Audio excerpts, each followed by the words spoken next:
Om Namo Bhagavate Vasudevaya. Om Namo Bhagavate Vasudevaya.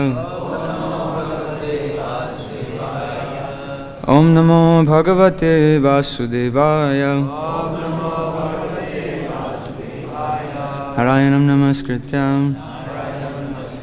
Naran Chaiva Narottamam Devim Saraswatim Vyasam Tato Jayamudhirayet Nashtaprayashu Bhadreshu Nityam Bhagavata Sevaya Bhagavate Uttama Shlokir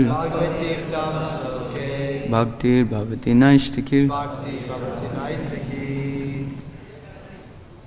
Reading from Srimad Bhagavatam, Canto 9, Chapter 10, chapter entitled The Pastimes of Lord Ramachandra. Text 15. Kaman prayahi jahi vishravaso vameham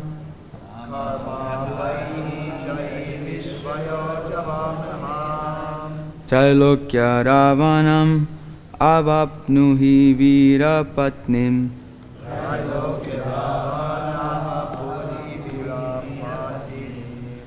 Badnihi Setun Ihate Yashaso Vitatyai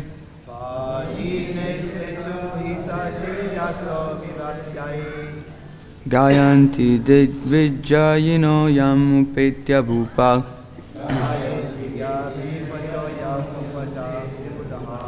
Please repeat. Kamam, as you like. Prayahi, you may go over my water. Jahi, just conquer. Vishravasaha, of Vishrava Muni. Avemeham, pollution, like urine. Trailokya, for the three worlds. Ravanam, the person known as Ravana, the cause of weeping. Avapnuhi, regain. Vira, O great hero. Patnim, your wife. Badnihi, just construct. Setum, a bridge. Iha, here, on this water. Te, of your good self. Yashasaha, fame. Vitatyai, to expand. Gayanti, will glorify. Digvijayina, great heroes who have conquered all directions. Yam, which. Upetya, coming near. Bhupaha, great kings. Translation and purport by His Divine Grace A.C. Bhaktivedanta Swami Srila Prabhupada. Srila Prabhupada ki. Translation. My Lord, you may use my water as you like. Indeed, you may cross it and go to the abode of Ravana, who is the great source of disturbance and crying for the three worlds. He is the son of Vishrava, but is condemned like urine. Please go kill him and thus regain your wife, Sita Devi. O great hero, although my water presents no impediment to your going to Lanka, please construct a bridge over it to spread your transcendental fame. Upon seeing this wonderfully uncommon deed of your lordship, all the great heroes and kings in the future will glorify you. Do we repeat? It's your choice. Okay, I'll just go to the purport. Purport. It is said that a sun and urine emanate from the same source, the genitals. When a son is a devotee or a great learned person, the seminal discharge for begetting a son is successful. But if the son is unqualified and brings no glory to his family, he is no better than urine. Here Ravana is compared to urine because he was a cause of disturbance to the three worlds. Thus, the ocean personified wanted him killed by Lord Ramachandra. One feature of the Supreme Personality of Godhead, Lord Ramachandra, is omnipotence. The Lord can act without regard to material impediments or inconveniences, but to prove that he is the Supreme Personality of Godhead and was not merely advertised as Godhead or elected by popular vote, he constructed a wonderful bridge over the ocean. Nowadays it has become fashionable to create some artificial god who performs no uncommon activities. A little magic will bewilder a foolish person into selecting an artificial god because he does not understand how powerful God is. Lord Ramachandra, however, constructed a bridge over the water with stone by making the stone float. This is proof of God's uncommonly wonderful power.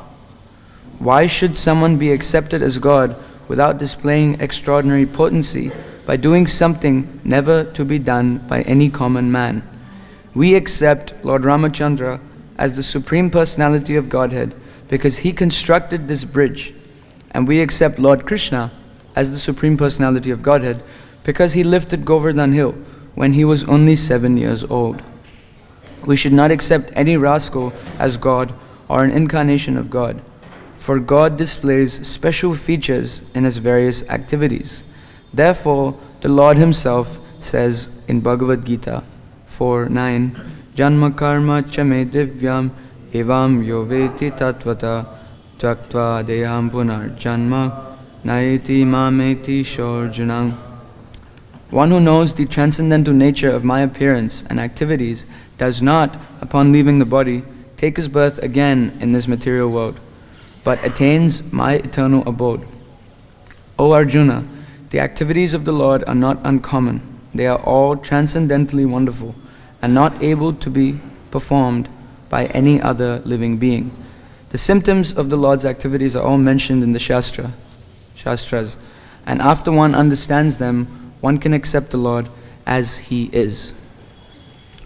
Om Jnanatimirandasya Jnananjana Shalakaya Chakshurun Militam Yena Tasmai Shri Guruve Namaha Shri Chaitanya Mano Vishnam Stapitam Yena Bhutale Swayam Rupa Kadamayam Dadati Swapadantikam Nama Om Vishnupadaya Krishna Prishtaya Bhutale Srimate Bhaktivedanta Swamini Namine Namaste Saraswati Deve Gauravani Pracharine Nirvishesha Shunyavadi Paschatya Deshatarine Jai Shri Krishna Chaitanya Prabhu Nityananda Shri Advaita Gadadhar Shivasadi Gaur Bhakta Vrinda Hare Krishna Krishna Krishna Hare Hare Hare Rama Rama Rama Hare Hare.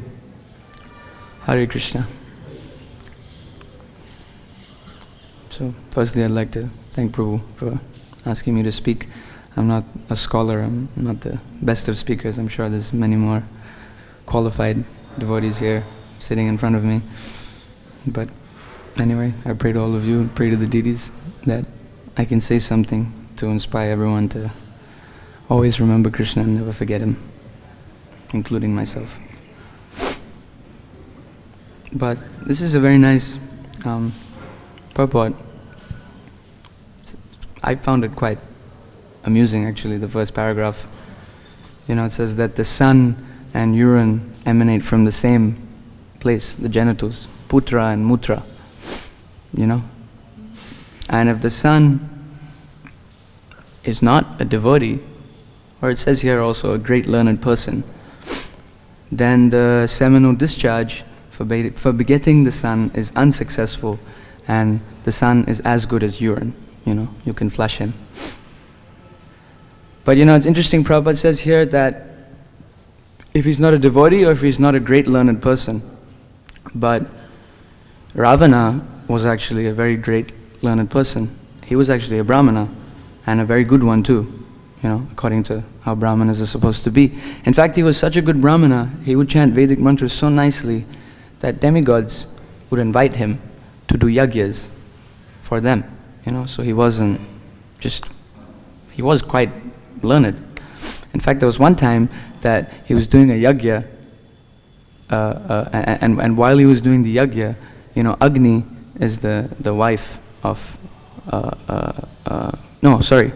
Swaha is the wife of Agni, the demigod Agni. One time he was doing the yajna, Ravana, and this is why he's considered urine, because you see, this is how he acts. He got so lusty after Agni's wife that halfway through the yajna, he just picked her up and flew away. So this is the kind of person that Ravana was. Although he was qualified as a Brahmana, and a very good one too, but he was a demon. Brahmanas can be demons too. So, great learned person means, real knowledge. Real knowledge means, okay, being a Brahmana and knowing the Vedas are useful, but if your consciousness is like that of Ravana, who likes to steal, which is literally what he does. And here also, this whole pastime is happening. He's trying to enjoy the energy of the Lord, In one sense, in Kali Yuga, we're all little Ravanas, because here we're in the material world, it's material nature, it's Krishna's energy, It's his reflected energy, but his energy nonetheless. And when you try and exploit it, that's Ravana consciousness. In fact, you can't really exploit Krishna's energy, because Krishna's energy is only for Krishna. As soon as you try, you get a reflected, you get like Ravana never really touched Sita.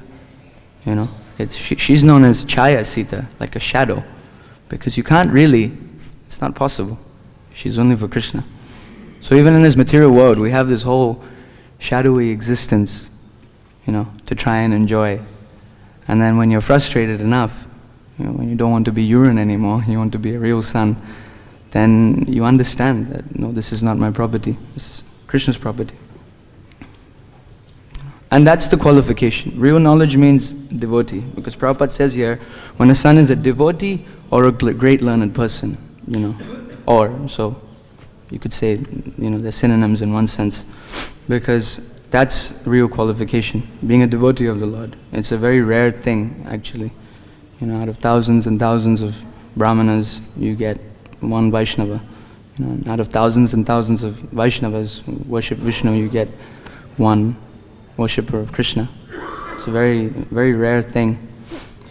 And Prabhupada explains here very nicely that because of this, the ocean personified wanted him to be killed. Actually, everyone wanted Ravana to be killed. He was very, very strong and very powerful. Actually, due to his, all of his qualities, his so-called good qualities, anything devoid of Krishna is a bad quality, but his apparent good qualities made him very powerful also. He couldn't be stopped by anyone, therefore Lord Ramachandra had to come. Also, we understand that he's also a devotee in one sense, Ravana. He's coming so that this pastime can be enacted. And Prabhupada goes on to explain how the ocean is speaking to Lord Ramchandra.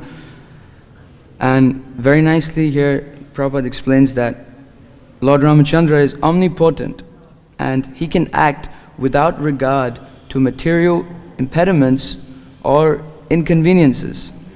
But to prove that he's the Supreme Personality of Godhead, he constructed this wonderful large bridge. Like you see Hanuman, who's a devotee of Lord Ram, he went over to Lanka. He didn't have to construct a bridge. He simply chanted Ram and, In fact, it's described that he chanted a whole Ram the whole way, like from the beginning of the jump to the end. It was like a long Ram, and he landed. He also killed 3 demons along the way while chanting Lord Ram's name. So if he could do that, obviously Lord Ramachandra, who he's deriving the Shakti from to do that, could very easily cross over this bridge. So he didn't really need to make this wonderful, large, beautiful bridge, But the ocean is telling Lord Ramchandra that you do this so that your fame will spread, and you will be glorified. And Prabhupada says here that he doesn't have to, material impediments or inconveniences won't stop him, and he doesn't have to build a bridge, but he does so that people can know that he's the Supreme Personality of Godhead. You know? But it's very interesting because I was hearing a lecture on this verse actually, and it was by Gaur Govinda Swami, and he was explaining how the fame of the Lord is spread by the devotees. You see, he could have just crossed the ocean like Hanuman, or however he wanted to, but he used his devotees to build this bridge. And in one sense, these devotees were preaching by building this bridge. Because this bridge was built and Lord Ram's fame was spread everywhere. And another point is Krishna, or Lord Ram, he accepts the bhakta's bhav. This is a very beautiful pastime. We always hear the example of our Hanuman. He got mountains and little spiders were just putting some dust, and squirrels were getting little pebbles. We always hear this, and it's a very beautiful pastime because Lord Ram could have just skipped the whole thing for practical purposes and just jumped over to Lanka. But no, he accepts the bhav of the bhakta, he accepts the devotion. And that devotion is what spreads. This is real preaching, actually. Real preaching is having devotion for Krishna. If you have devotion for Krishna, then Krishna's fame can spread. Preaching doesn't just mean, repeating words that you've heard. Obviously, repeating the words of the spiritual master as it is, but with realization also. It's not sufficient to just parrot out things. It's not good enough. So, like that, you'll find even Krishna in his pastimes. We're in Vrindavan, so we should speak of Krishna also. In his pastimes, you'll find that his activities seem very human, and they seem very common, you could say. And he relates with all of his devotees in a very natural way. Although he doesn't have to, he's the Supreme Personality of Godhead. It's a difference between need and want. You may not need something, but you may want something. We have this desire also to get the newest phone, although you have a quite perfectly functional phone, but you have this desire to want more. This is coming from Krishna actually, because Krishna is also such a person. I like this picture, you must have seen it, of Prabhupada pointing like that, and it says, Krishna wants you. It's actually true. Krishna wants, because you have a specific relationship with him that nobody else has. So he wants that. In fact, Lord Chaitanya's preaching, his preaching manifested as an expansion of this very principle. He's feeling compassion for Krishna, thinking that you, Jiva, you're depriving Krishna of your specific relationship with him.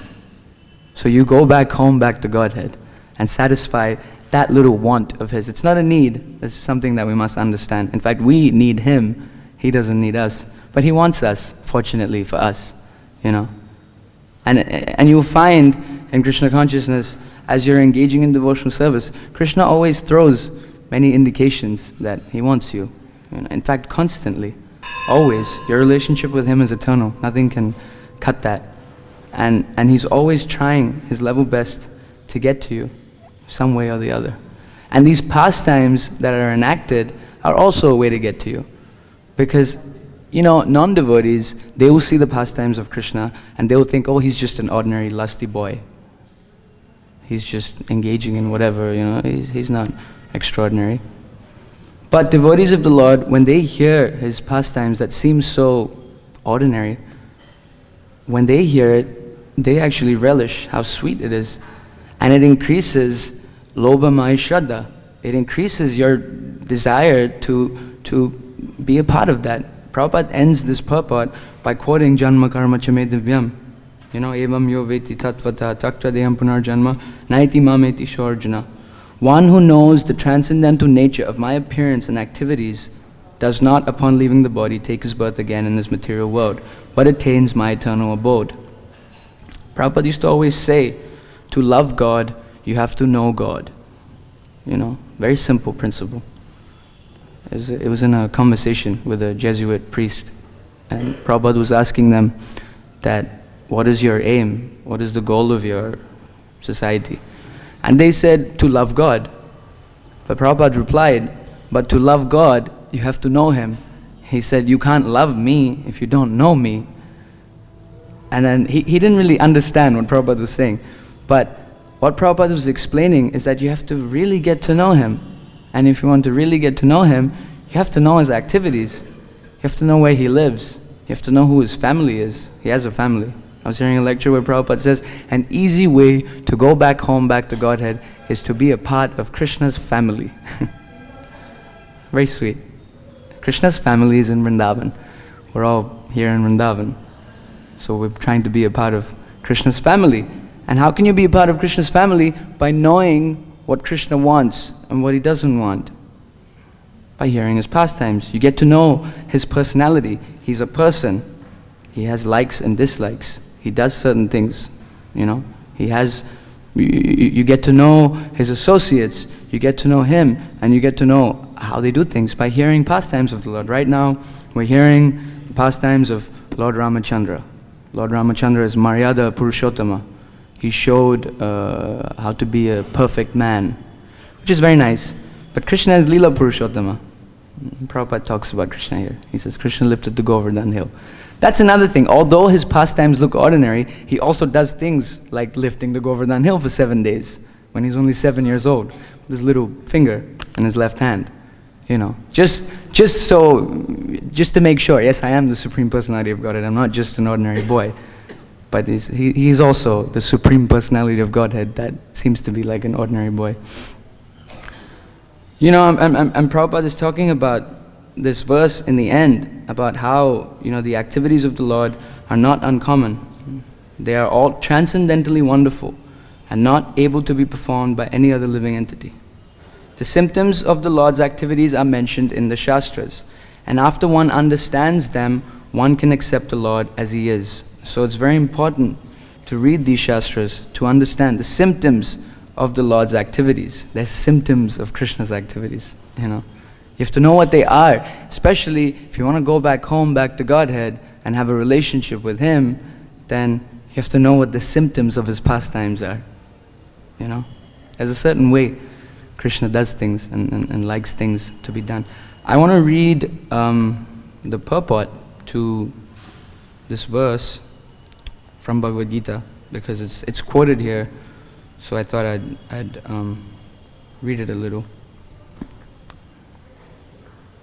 because it's nice to hear what Prabhupada said.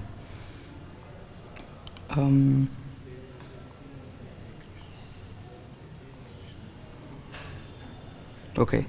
Here it is. The Lord descends, this is the purport from 4.9, chapter 4, text 9. The Lord's descent from His transcendental abode is already explained in the 6th verse. One who can understand the truth of the appearance of the Supreme Personality of Godhead is already liberated from material bondage, and therefore he returns to the kingdom of God immediately after quitting this present material body. Such liberation of the living entity from material bondage is not at all easy.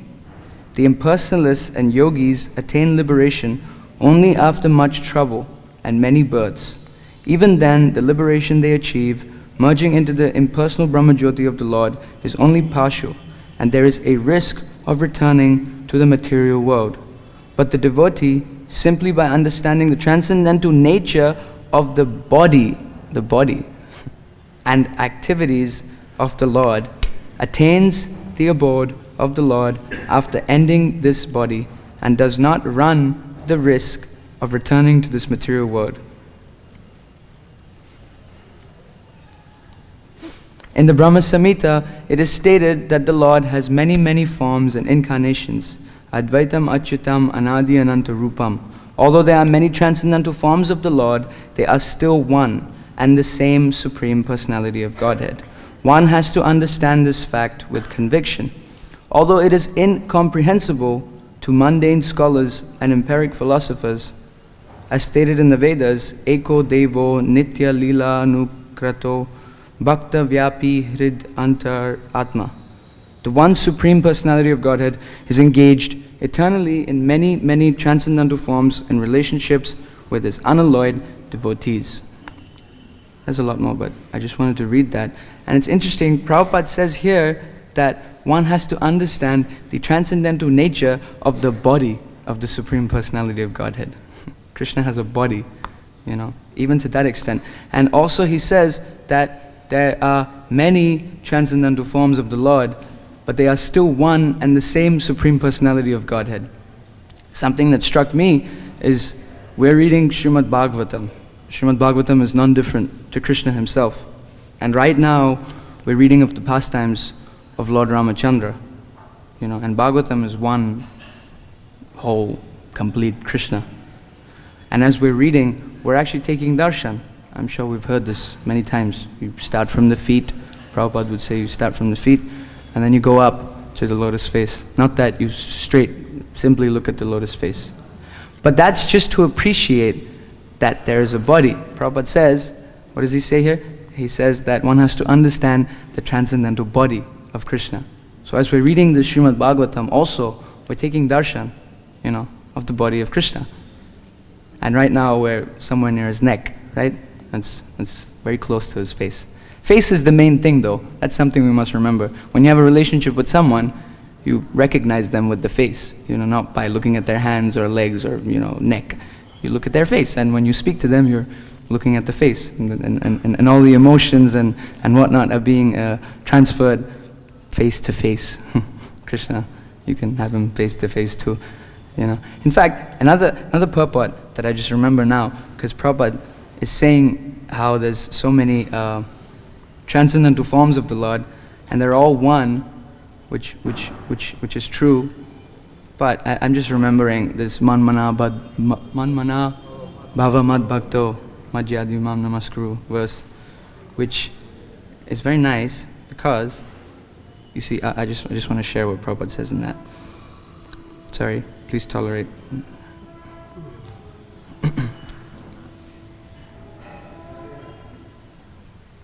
Because we are reading Lord Ramachandra's pastimes, but we're in Vrindavan, so.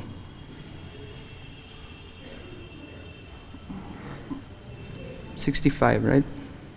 There's two parts. He says it twice. No, I'm looking for the last one.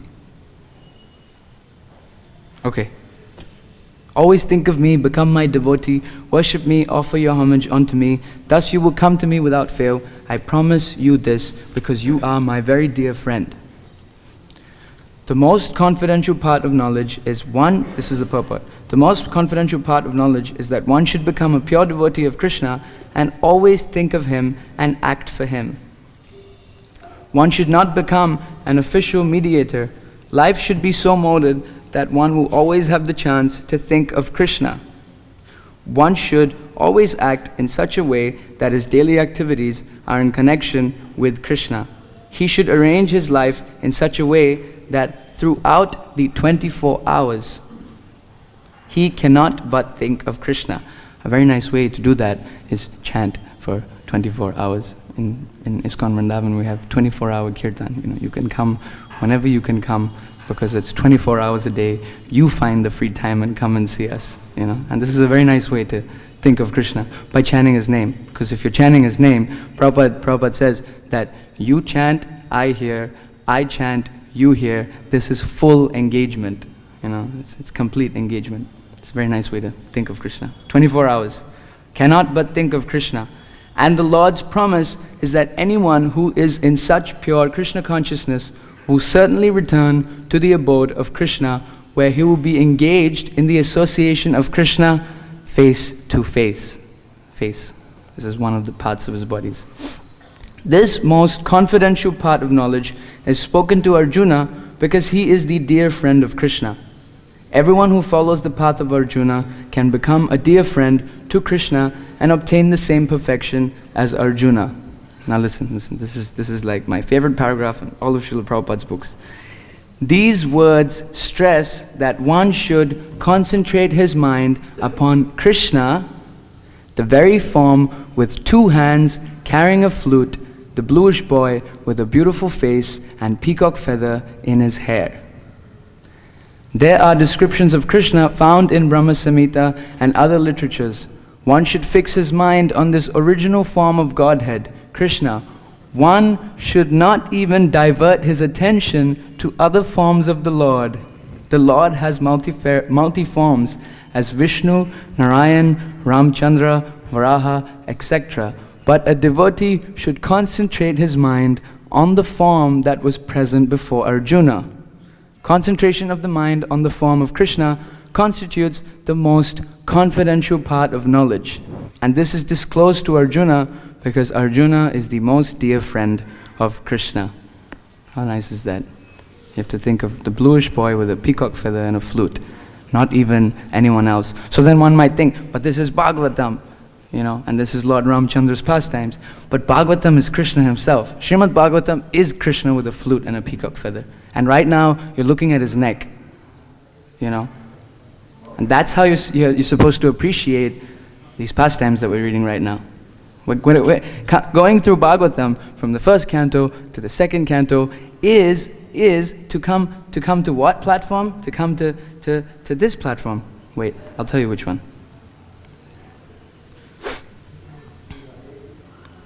You read Bhagavatam day in and day out, every day. Hopefully we hear Srimad Bhagavatam class. It's very essential for proper advancement in Krishna consciousness. Otherwise, your bhakti lata won't grow so nicely.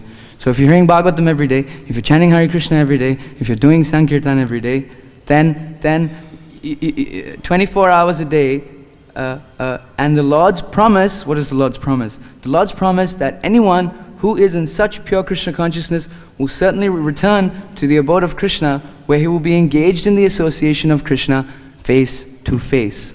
This is such a nice purport. Face to face. So we're reading Bhagavatam to get to his face. You can't have a face without a body. It would be very strange to have a floating face. So you need to have a neck, so the face can sit on the head, that can rest on the neck, and you have a neck that rests on the shoulders, and so on and so forth, and you have this wonderful, beautiful body. But that's how you have to see it, Actually, you're supposed to see your Ishtadev, who hopefully is Shamsundar, Krishna. Your Ishtadev in any form of the Lord, whatever form he may come in, you will only see. What is that verse in Chaitanya Charitamrita? What does it say? It says, Stavara Jangam Dekhiya Na Dekhiya Tar Spurti. You know the rest? I can't remember. Ishtadev, right? Ishtadev. You see your Ishtadev in moving and non-moving. Anything, everything is a spurti. Everything is a impetus. Everything is like a stimulus for you to remember your Shamsundar, in your heart, in Vrindavan. And that's the purport of Gaudiya Vaishnavism. That's where we're trying to get. Yesterday's verse, I thought maybe I might have yesterday's verse, so I kind of studied a little bit on that verse, and then, anyway, Gauranga. But yesterday's verse was so nice. It's talking about, how there are humans that are just so dull, and they're like animals. I was hearing a lecture where Prabhupada says, and this is nice to know if you're living in Vrindavan or if you're here in Vrindavan, that if you come to Vrindavan and if you live in this dull way, like urine, instead of being a proper son or daughter, then you. Wait, I lost my chain of thought. What was I saying?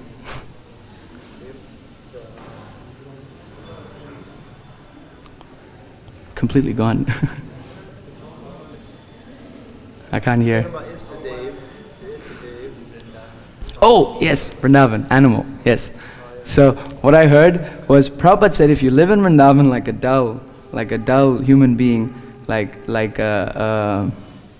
not Krishna conscious basically, because in the West they have very nice polished animal life, but it's animal life nonetheless, And if you live in that way, then the Dham is so kind that she will not kick you out of the Dham.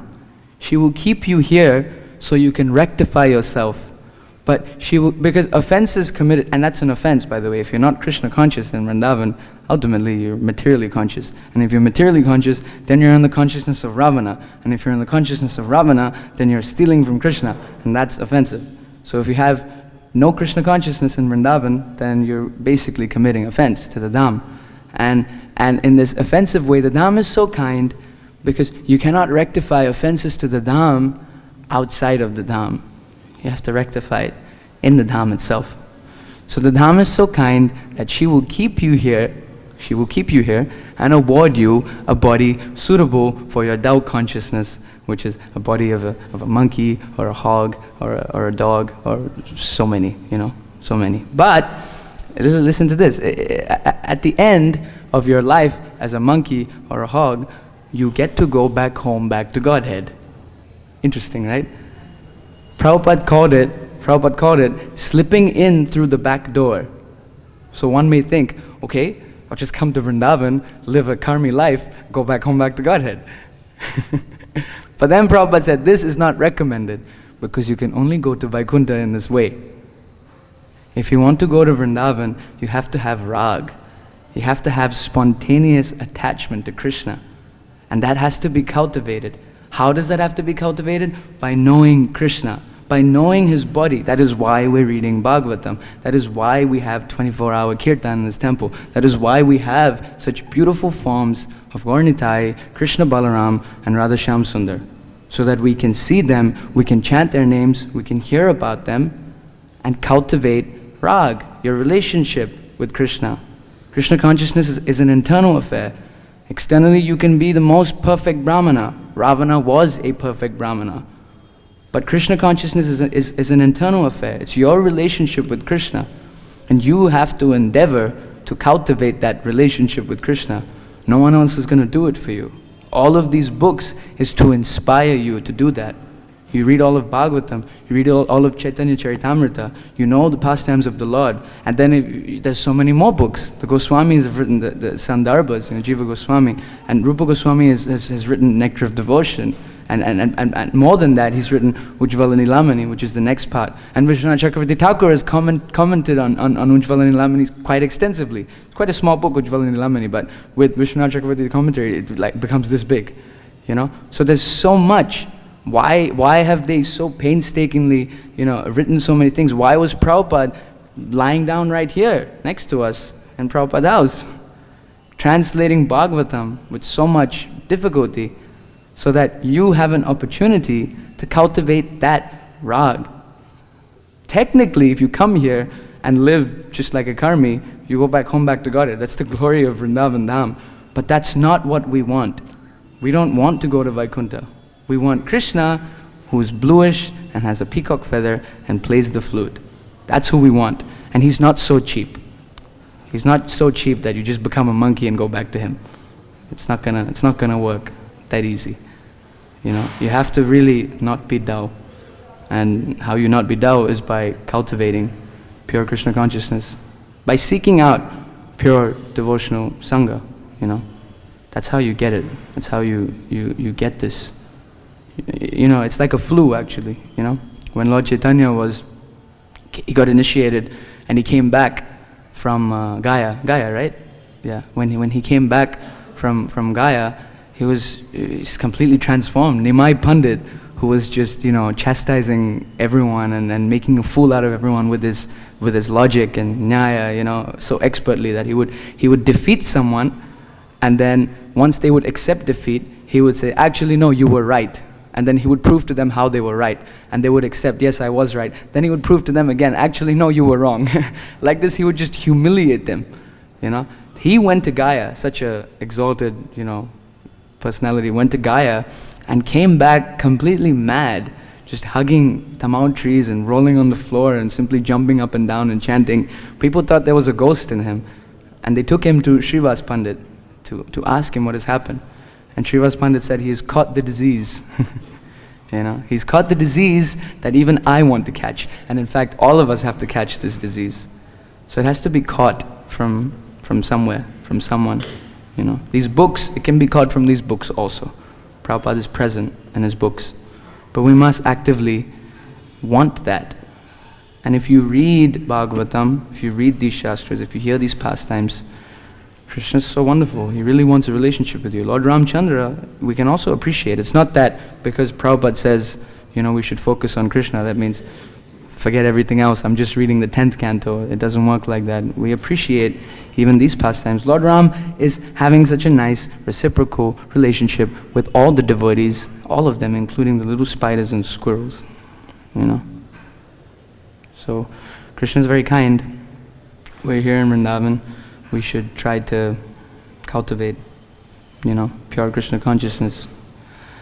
And it's really wonderful. You have a relationship with Krishna that's very, very natural relationship. To the extent that Yoga Maya covers you so much that even though Krishna is lifting the Govardhan hill, you still think he's an ordinary boy. Like the residents of Braj, when they went to Nanda Baba, and they told him, they came as a group and they told him, we're convinced. We have sat down, we thought about it, we're convinced. Your son is the Supreme Personality of Godhead. He was 7, he lifted Govardhan hill, he killed Putana, he swallowed the forest fire. We're convinced. He has to be the Supreme Personality of Godhead. There's no other way. And Nanda Baba just starts laughing. He just starts laughing at him. And he says, this boy who passes urine on yagyas, this boy who steals butter, this boy who sneaks out, goes into the forest, God knows what he does all night, you think he is the Supreme Personality of Godhead?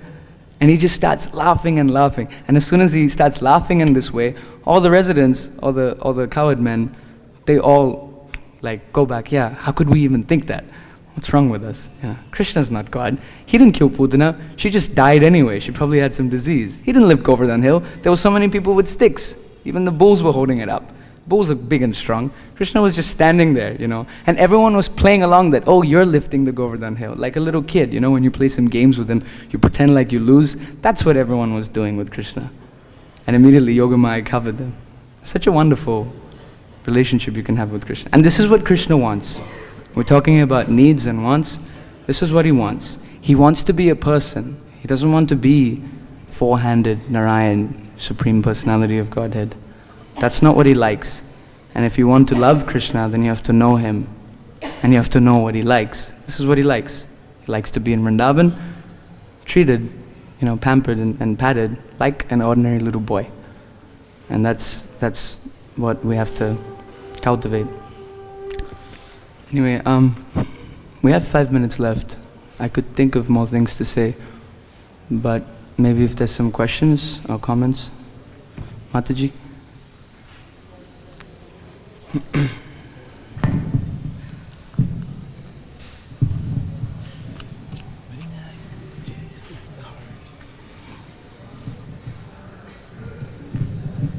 Hare Krishna. Thank you for such a wonderfully enlivening class. When you mentioned how Krishna's face is the most important, somehow it came into my mind the verse we sing at deity greeting, that each of the limbs of that transcendental figure can perform the functions of all the other senses. And I was thinking that means all the different parts of the body. You can also see the emotions if we had the qualification. So you actually covered what I was thinking in the rest of the class about how by reading any part of the Bhagavatam, but I just wanted to give it back because it was such a wonderful realization that I got. That by studying the Bhagavatam under the Guru's direction, we can get Krishna's mercy in full. So thank you very, very much for such a nice class.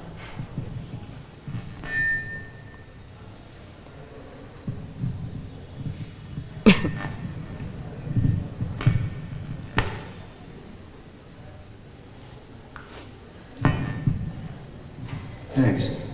When you were speaking about that verse 65, Manmana Bhava, and you say the Lord says he take home back home back to body.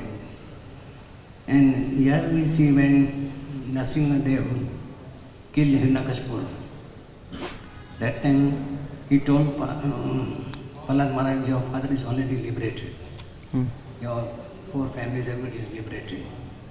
But here we see Hiranyakashipu had a curse of taking 3 births. So how we can understand he was liberated when Lord is promising Prahlad Maharaj that he is already liberated? So can you specify something? Well, one thing is, he is a devotee. Jai and Vijay came in different forms. So in one sense, they were already liberated. Even if you see the pastime with Jai and Vijay, they stopped the 4 Kumaras from coming. It was providence. That's what Bhagavatam says. Providence got them cursed. Why did providence get them cursed? Because Krishna wanted to have some fun. He wanted to kill some people. You can't do that in the spiritual world. Krishna desires to do everything. Whatever you can think of, all those desires are there in Krishna. So these are pastimes of the Lord. So if a devotee of Krishna comes to the material world so that Krishna can be happy by killing him, then he's already liberated. He takes 3 births again. Yeah, but those births are there for Krishna's satisfaction anyway. So it's, you can be liberated in your current condition. You don't have to be. It's not a disposition. Liberation does not necessarily mean like you're back home, back to Godhead. You can be in Brahma Bhuta is a liberated platform, right? So Brahma Bhuta stage. Although they were demons, but they were, in the pastime of the Lord.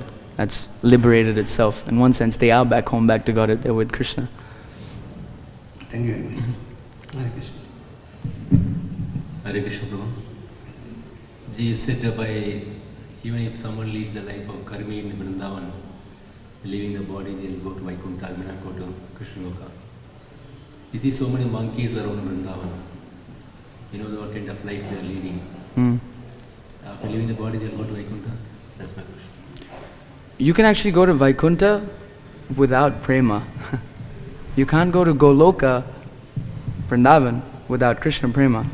But Vaikuntha is a type of liberation. You get the same form as Krishna himself. Yeah, so these monkeys, they suffer a lot.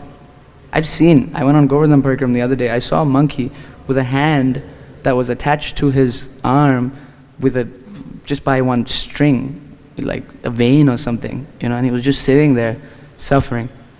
So Vrindavan is very kind, but she's like a kind mother that chastises you by giving you this body of a monkey, and you suffer a lot. They're suffering. These animals are really suffering. You can see how much they're suffering.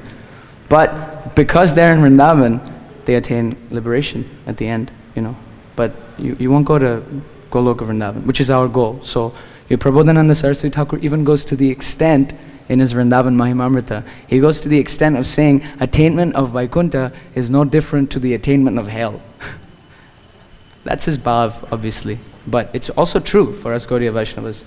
We don't want Vaikuntha, My question, they will not take another birth for the monkeys? I'm not too sure. I would have to research. I don't know. This is what I heard from Prabhupada. I can send you a link to that class. You can hear that. Hare Krishna. Prabhu, as you were saying, we see the face of the Lord. Generally, Prabhupada said we should always meditate on his lotus feet. So when we meditate on his lotus feet, and then we see on his face going from down to up, then we are attracted to his face. Yeah. But mostly sometimes we see that we don't see his lotus feet, we just directly see his face. We think that his face is very nice. But as a devotee, we should always try to see his lotus feet.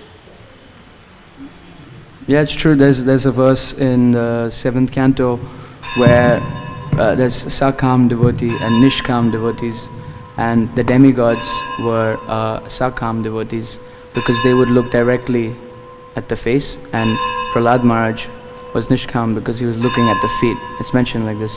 So that's true. We appreciate lotus feet. It's a nice meditation. But there's more than just feet, and we have to go up. And Mataji made a very nice point. She said how Krishna can use any part of his body to do anything.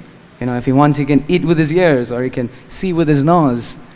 But Krishna in Vrindavan, you'd very rarely see someone feeding his ears, or you'd very rarely see him speaking through his feet. He likes to use things properly, or however proper you could consider it to be. So the face is the main thing. Feet, go up to the face also, please. Don't stay at the feet forever. Okay. If there's no more questions or comments, then we'll end here. Grantaraj Srimad Bhagavatam ki, Srila Prabhupada ki. Nitai Gaur Premanande.